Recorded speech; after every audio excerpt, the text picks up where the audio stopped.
な、感じの、皆さんもいらっしゃる。なので今日のこのお祭りもまたぜひね、また叶えば次回もって思ってしまいますね。こんだけ華やか、素敵ですね。男性も女性も超素敵だし、もう指先まで素敵なプランを今日は皆さんにも見ていただいております。地元の方の皆さんもすごい素敵なんですけど、また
会いたいと思うことが何よりも大切だよ。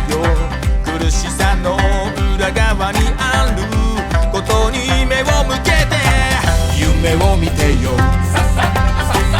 どんな時でも全てはそこから始まるはずさ。